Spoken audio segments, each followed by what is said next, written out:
France Bleu Gironde. Il est 8h19 et nous on en rêve depuis quelques jours maintenant d'en manger des asperges. C'est la saison. Alors vous êtes là pour nous en faire déguster ce matin. C'est la fête justement de l'asperge ce week-end, organisée ce week-end à Étoliers. On est donc dans le nord de Blaye, Olivier Cabrolier, aujourd'hui jusqu'à 11h. Oui, exactement, Janelle. Alors, il faut savoir que dans le Blayais, la culture de l'asperge est pratiquée depuis le XVe siècle et que la légende raconte que le marquis de Vauban aurait apporté ce légume à la cour de Louis XIV. Vauban qui, tout de même, a construit la citadelle de Blaye, de Bayonne ou aussi de Besançon. Lydia Hérault, bonjour. Bonjour. Vous êtes la présidente de la communauté de communes de l'Estuaire. Merci de nous accueillir ici à Étoliers ce matin. Alors, c'est vrai que cette édition 2023 est très attendue. Elle est symbole du secteur et du succès du secteur. C'est pas aussi lointain en tout cas que Louis XIV et l'époque de Vauban, mais c'est ce week-end et ça représente effectivement une réelle dynamique pour la région. Oui, c'est la 22e édition. En fait, on a fêté les 20 ans en 2019. On a été interrompu 2 années comme beaucoup de manifestations. Et puis là, on est sur la 22e. Cette manifestation, elle a été créée il y a quelques années. Alors, c'est pas lié à l'historique aussi lointain dont vous parlez, mais les producteurs d'asperges du Blayais, qui étaient nombreux et avec une asperge assez singulière, ont décidé de porter un dossier pour avoir une IGP, donc une reconnaissance du terroir en fait de cette asperge.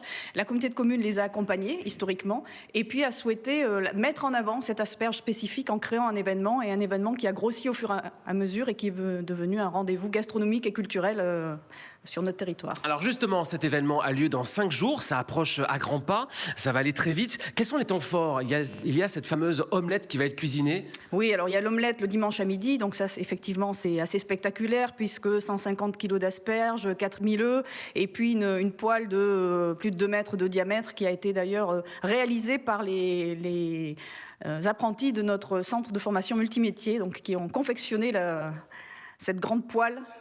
Ça n'existait pas.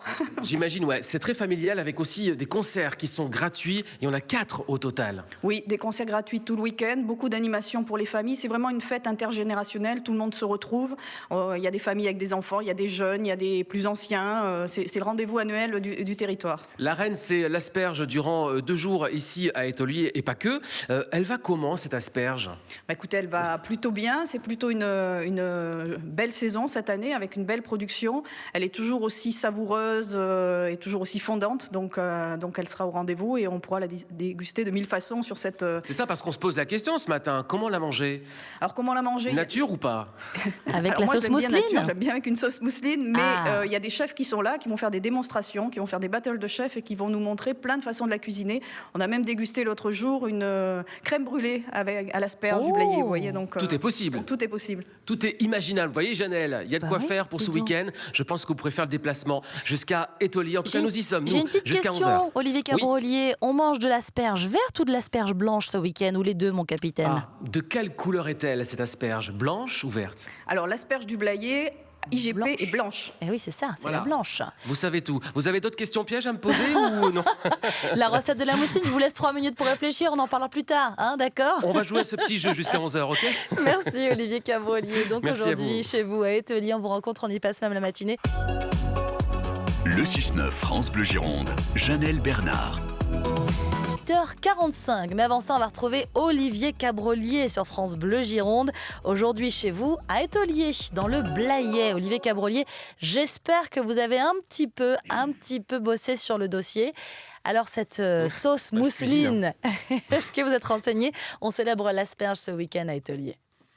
Je suis en train de cuisiner l'asperge. Non, je la mange nature, figurez-vous. Et elle est très bonne comme ça. Comment il Pas s'en besoin sort d'aller en cuisine. Ouais, j'essaie de faire comme je peux. La fête de l'asperge, oui, c'est plus qu'une fête. En tout cas, c'est aussi l'occasion pour la profession de producteur de partir à la rencontre des consommateurs, d'expliquer le métier, la production, les critères de qualité. L'asperge du Blayais qui a obtenu son label de qualité IGP, l'indication géographique protégée, avec 13 producteurs indépendants et un bassin de production de 110 hectares tout de même, et une production à la commercialisation comprise entre 700 et 800 tonnes d'asperges par an. Nathalie Saunier, bonjour. Bonjour. Vous êtes première adjointe auprès du maire ici à la mairie d'Étoliers. Alors vous avez vécu dans la métropole de Bordeaux il y a quelques années, il y a 14 ans. Vous êtes arrivé à Étoliers.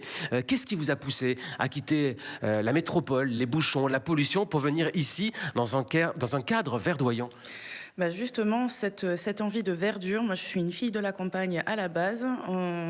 La métropole, ça a été pour faire les études et le début du travail.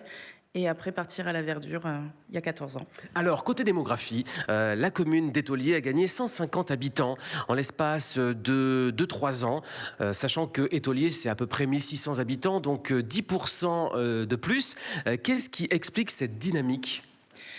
Eh bien, il fait très bon vivre à Étoliers. On est quand même une commune centrale sur la communauté de communes. On a un territoire remarquable avec les marais de l'Avergne. On a un bassin économique qui est en train de grandir de plus en plus. C'est vrai que pas très loin, vous avez la centrale nucléaire, vous avez les services, la vie associative aussi qui porte cette dynamique. Et effectivement, le tissu associatif là, sur Étoliers est extrêmement important. Il est important dans toute la communauté de communes, mais ici particulièrement des associations sportives, des associations culturelles, beaucoup de services de la CCE aussi qui sont basés ici. La crèche, la maison de la santé, voilà. On y est bien, mais le petit plus, c'est évidemment le cadre, l'environnement. Vous l'avez évoqué, Terre d'Oiseaux, le marais de l'Avergne. On peut en parler pour ceux qui ne connaîtraient pas ces endroits. De quoi s'agit-il exactement ? Alors, nous sommes sur un territoire de bord de l'estuaire de la Gironde. Nous sommes dans des zones marécageuses avec énormément d'oiseaux, une zone Natura 2000, une zone protégée où il fait bon se balader. Alors l'asperge, il faut bien sûr l'évoquer puisque c'est la fête de l'asperge ce week-end. Elle aussi, elle représente une économie, une dynamique. Vous avez plusieurs producteurs qui sont situés ici sur Étoliers, mais pas que. Comment vous l'aimez l'asperge et pourquoi il est important de la promouvoir au quotidien et notamment chaque année ici à Étoliers pour la fête de l'asperge ? Alors moi je l'aime un peu sous toutes les formes, que ce soit nature ou cuisinée. Beaucoup cuisinée puisque c'est un petit peu par ça que j'ai commencé. Donc en mousseline, en potage, en ravioles. Ah oui, la totale, carrément. Oui. Ouais, c'est ce qui fait aussi que, paraît-il, les gens d'Étoliers sont des gens centenaires qui vivent très longtemps. L'asperge, elle rend centenaire et en très bonne santé. Elle éloigne le médecin, Janelle. Voyez, c'est ce qu'on m'a dit tout à l'heure en arrivant. Donc je vous transmets cette information qui est capitale, que vous pouvez mettre à la une de votre journal de 9h. Merci beaucoup, Olivier Cabrolier. Bon, notez dans un petit coin quelque part la sauce mousseline pour manger avec ces asperges. C'est de la moutarde, de l'huile d'olive, du poivre, du sel, un œuf et du jus de citron. Et vous faites une petite mousseline comme ça, vous trempez vos asperges et c'est un régal, Olivier Cabrolier. Mais je crois que vous en avez fait l'expérience ce week-end, pour ne pas tout dire, pour ne pas tout révéler. Nous, on pourra justement la célébrer, cette asperge, la déguster ce week-end à Étoliers. C'est la fête de l'asperge. C'est pour ça que nous sommes chez vous aujourd'hui à Étoliers sur France Bleu Gironde et jusqu'à 11h, 8h41. France Bleu Gironde, c'est votre gavé bien en compagnie de Nicolas Fauveau et bien sûr du taulier à Étoliers, Olivier Cabrolier pour aujourd'hui chez vous. J'adore. Merci Rodolphe. Étoliers, effectivement, entre Blaye et Rambaud.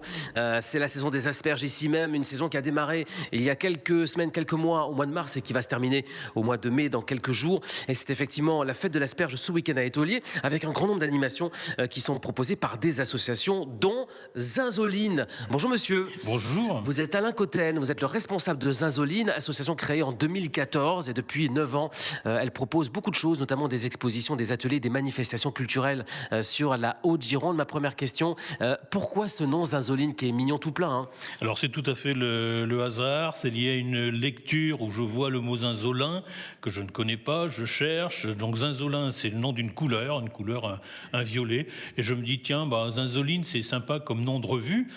Et quelques années après, en 2011, je crée une revue en ligne qui s'appelle Zinzoline. Et Zinzoline est devenue une association, un collectif d'artistes en 2014. Et c'est à partir de là qu'on a proposé des différentes animations sur... Alors Alain Cotten, je vous coupe parce qu'il y a beaucoup de choses à dire, notamment sur la fête de l'asperge. Vous travaillez très dur en ce moment pour proposer une exposition photo sur l'estuaire, rive droite, rive gauche, les deux en même temps. C'est ça, donc l'expo s'appelle Du Mascaret à Cordouan. Donc effectivement, en amont de l'estuaire au sens strict, et on va jusqu'à l'embouchure, c'est-à-dire jusqu'à Cordouan, avec un peu plus d'une trentaine de photos, moitié sur la rive droite, c'est-à-dire la rive girondine et charentaise maritime, et la rive gauche, c'est-à-dire le Médoc. Alors on va parler aussi du jardin de la maison Bafort à Étoliers, qui est vraiment central. Ça s'appelle aussi la Fabrique culturelle Bafort, qui existe depuis 2 ans avec une vingtaine d'associations, dont Zinzoline, qui est présente dans ce lieu. Et c'est ici que l'un des aspects culturels de la fête de l'Asperge sera proposé. C'est en quelque sorte le off de la fête de l'Asperge. Oui, tout à fait. Donc Zinzoline n'est qu'une des associations. Il y a d'autres associations. Et dans le cadre de la fête de l'Asperge, il y a plusieurs autres activités proposées. Par exemple, le Photoclub de l'Estuaire propose un studio photo où les gens pourront venir se faire photographier et être actifs sur cette période-là. 2 autres associations, Préface et Vivre les livres, vont proposer quelque chose lié autour de la littérature, à la fois des espaces lecture pour les jeunes et pour les adultes, mais aussi des lectures musicales qui seront proposées. Une 3e ou 4e, je ne sais plus, association qui s'appelle Bonnard propose une vidéo. Ouais, c'est très dense, quoi. C'est très dense, voilà. Donc pour la fête de l'Asperge, on mélange vraiment légumes, production locale, régionale et culture. Des cultures. Des cultures au pluriel. Voilà, il y a la culture de l'asperge, mais il y a d'autres cultures un peu différentes. Et c'est vrai que dans l'atelier Bafort, il y a des cultures très variées. Merci beaucoup, monsieur. Ce sera le mot de la fin. Les cultures au pluriel pour la fête de l'Asperge ce week-end. Aujourd'hui, chez vous, à Étoliers, Olivier Cabrolier s'est posé pour les asperges au restaurant Le Maréno. Olivier Cabrolier, c'est bien ça ? Oui, qui se trouve sur la commune voisine d'Étoliers, c'est-à-dire à Brault et Saint-Louis. Et je suis avec Ludovic Pazu. Ludovic, bonjour. Bonjour à tous et Bonjour. à toutes. Vous êtes le chef de la table du Maréno. Vous connaissez très bien d'ailleurs Chef Jésus, puisque vous avez collaboré avec Frédéric Coiffé, qui est intervenu à plusieurs reprises sur France Bleu Gironde également.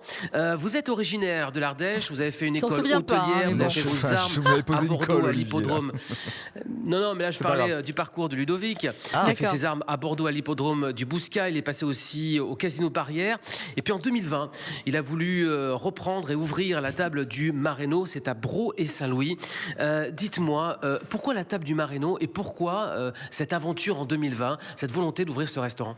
Eh bien, écoutez, c'était une continuité professionnelle, un challenge qu'on s'est lancé avec ma femme, mais il y a maintenant 3 ans. Et surtout, quand on a découvert le lieu, on est de suite tombé amoureux de l'établissement, du cadre qui est juste exceptionnel en bord de Gironde. Voilà, et aujourd'hui, on est assez fiers de ce qu'on représente au restaurant. Alors, nous allons revenir sur cette fête de l'Asperge organisée à Étoliers et non pas à Brault et Saint-Louis. Ce week-end, vous allez proposer des animations, une démonstration de recettes face au public qui sera avide de questions, j'imagine. De quoi s'agit-il exactement ? Eh bien, écoutez, à partir de 16h, je serai donc dans la salle d'Étoliers à vous présenter ma recette du sablé d'asperges, mayonnaise saté, ail des ours, avec un mimosa d'œufs de caille. Oui, parce qu'on sait que ce légume est quand même assez fragile, notamment pour la cuisson. C'est très subtil, hein ? Oui, tout à fait. La cuisson est très importante. Moi, je la préconise avec un chronomètre, un petit bouillon de volaille, et voilà, 7 minutes, pas plus. Alors, on parlait ce matin, depuis le début de la matinale, sur les différentes façons de préparer une asperge. Évidemment, on peut la préparer sous forme d'omelette, puisqu'ici, vous allez cuisiner une omelette géante ce week-end. Est-ce que c'est la bonne recette ? Écoutez, c'en est une très bonne et nous aujourd'hui nous la déclinons aussi sous forme d'un menu que vous pouvez retrouver toute la semaine au restaurant. Oui, c'est ça, c'est la particularité de votre restaurant, entrée, plat, dessert, avec un dessert sucré, avec un légume pourtant qui est salé, le sucré salé. Ça, c'est très original, je trouve. Hein. Exactement, on voulait surprendre un peu sur ce dessert-là et aujourd'hui on proposera une crème brûlée à l'asperge. Ce qui nous permet d'aujourd'hui pouvoir proposer pour les non-initiés et surprendre aussi par rapport à cette fin de repas en mettant vraiment l'asperge au cœur du menu. Ludovic Pazu, je vais terminer par cette dernière question concernant votre table, votre restaurant, la table du Maréno à Brault et Saint-Louis. Elle est de style bistronomique, c'est-à-dire quand on rentre chez vous, quelle est l'ambiance ? L'ambiance est décontractée et tournée autour du produit et du service. Voilà, aujourd'hui, on met en avant les producteurs locaux, les produits frais et de saison. C'est le chef, il s'appelle Ludovic Pazu. Allez chez lui, la table du Maréno, c'est à Bro et Saint-Louis. Isabelle, c'est à vous. Merci Olivier Merci, Cabrolier. Olivier. Le bonjour à Aveline. Aveline et Ludovic, c'est le duo de ce resto qui est superbement bien placé. C'est vrai qu'on le dit au bord de la Garonne. Vous avez un ponton qui vous emmène quasiment sur l'eau, voilà, pour voir les petits poissons nager, je sais pas. Et c'est pour ça qu'il s'appelle le Maréno. Voilà, et c'est le port des Parce que ce sont les Calonges. habitants du Marais. Voilà, je crois que vous étiez parti, pardon. Voilà, Oui, donc c'est sur le port C'est tellement des. intéressant ce que vous dites que j'en suis bavard, vous voyez. Dans le port des Calonges, c'est magnifique. Il doit y avoir des couchers de soleil chez vous. Ça doit être juste incroyable avec la possibilité de voir justement tout ça depuis sa table. Merci beaucoup. À tout à l'heure, Olivier Cabrolier. Je rappelle Avec que plaisir. la À tout à l'heure. fête de l'asperge 2023, c'est la fête de l'asperge du Blayais qui est donc de retour à Étolier avec près de 50 exposants et on va encore vous en parler avant 11h sur France Bleu Gironde. Côté saveur sur France Bleu Gironde, jusqu'à 11h. Nous sommes à Étolier aujourd'hui chez vous avec Olivier Cabrolier. Nous étions avec Ludovic Pazu, chef du restaurant Le Maréno tout à l'heure, il y a quelques minutes sur France Bleu Gironde. Et à présent, on va peut-être rencontrer quelqu'un qui produit des asperges, Olivier. Oui, et il en produit beaucoup, croyez-moi. C'est Lionel Perrotto. Bonjour monsieur. Oui, bonjour. Bonjour Vous êtes Lionel. producteur d'asperges sur 12 hectares et sur la commune de Saint-Savin, en terre sablonneuse, une terre noire qui est riche en matière organique. Alors, votre asperge est une asperge qui est blanche du Blayais. Elle est produite et commercialisée de mars à mai. Et elle sort de terre début mars. Est-ce que 2022 a été une bonne saison et comment s'annonce cette nouvelle saison 2023 ? L'année 2022 a été très bonne en termes de quantité. 23 sera un peu plus... on n'a pas tout à fait le même temps, quoi. C'est un peu plus frais, donc ça produit un peu moins. Le fait aussi d'avoir produit beaucoup l'an dernier, l'asperge, cette année est un peu plus fatiguée, on peut dire. Donc avec le manque d'eau aussi de l'été dernier, la production risque d'être un peu moins importante. Alors justement, je vais faire ma petite souris là. Je vais essayer de zoomer vraiment sur votre technique de production. Vous êtes sur une technique non irriguée. De quoi s'agit-il ? Est-ce qu'on peut l'expliquer à nos auditeurs ? Pas d'eau du tout ? Non irriguée, c'est pas d'eau apportée en dehors de l'eau qui tombe du ciel, tout simplement. Ça veut dire que quand il ne pleut pas, vous n'avez aucune possibilité pour arroser, irriguer votre production ? Non, aucune. Et comment réagit l'asperge du coup ?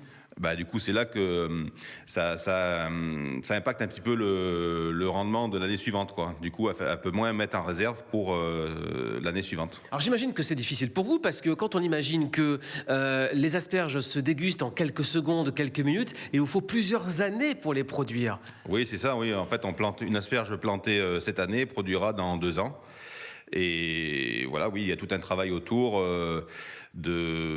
pour qu'elle arrive en production au bout de 2 ans, quoi. Monsieur, comment reconnaître une bonne asperge commercialisée sur les étals ? C'est quoi la technique ? Il faut qu'elle soit blanche, fraîche. En fait, il faut regarder un peu les talons, voir. Voilà, c'est surtout à ça qu'on reconnaît l'asperge, quoi. Est-ce qu'il est important d'ailleurs de préserver l'IGP ? Oui, c'est très important. En fait, on a un cahier des charges qui permet d'assurer une qualité d'asperge et une traçabilité par rapport à nos clients. Et voilà, c'est assez important, oui. Lionel Perrotto, une toute dernière question. On va évoquer forcément les circuits de distribution parce que vous prenez votre voiture et vous livrez les Bordelais en asperges directement. Vous avez du courage, vous, hein ? Oui. Tant de kilomètres. Oui, c'est pas très loin, hein, c'est 50 km, c'est pas... Quand même. Ouais. Non, mais je livre sur Bordeaux quelques restaurateurs et puis une petite épicerie fine là, sur rue d'Ornano, à côté du stade. Voilà. Je peux vous poser une question indiscrète ? Oui. Le prix au kilo ? Ça varie de 6 à 12 euros. Ouais. Oula. C'est indiscret comme question. Alors, Oui. si je peux me C'est permettre, sûr, oui. si je peux me Non, permettre, c'est ça. En fait, on est de 6, Non, je peux pas me 5, 6 permettre. euros dans la très fine, Ok. jusqu'à 12 euros dans l'extra, quoi. Voilà Isabelle. vous pouvez oui, vous permettre, allez-y. j'avais juste une petite réflexion. Quand vous dites 6 à 12 euros le kilo, moi j'en ai vu à 14 euros le kilo au marché des Capucins à Bordeaux. Certes, c'était annoncé du bio, donc je me demande s'il y a vraiment une notion... Vous voulez poser la question à notre producteur peut-être ? Oui, parce que je comprends quand on vient livrer en plus au prix de l'essence et du diesel aujourd'hui, quand on vient livrer les commerçants, ça fait quand même un prix assez cher. Est-ce que c'est ça qui explique la différence de prix ? Alors je ne vous ai pas annoncé entendu parce que ça a coupé, mais en gros c'est vrai, est-ce que c'est contraignant financièrement de livrer dans Bordeaux ? Ah ben oui, mais moi je fais ça, je livre plusieurs personnes à la fois. Comme ça, je fais une journée ou 2 jours et je fais une petite tournée. Je fais pas une livraison chez un, je reviens, je repars. Non, je fais une petite tournée pour la semaine, quoi. D'accord. Bien, merci beaucoup monsieur. Voilà Isabelle. Merci C'est à vous de jouer maintenant, Olivier en Cabrolier. Oui, alors et puis surtout, je précise quand même que si vous vous posez des questions sur le prix de l'asperge, sur la production, allez à cette fameuse fête de l'asperge du Blayais à Étoliers. C'est ce week-end, c'est avec France Bleu Gironde et vous allez pouvoir rencontrer les producteurs et essayer de cuisiner les asperges comme il se doit. Sophia Muntassir, je viens du Sud et on se retrouve avec Chef Jésus Hurtado juste après.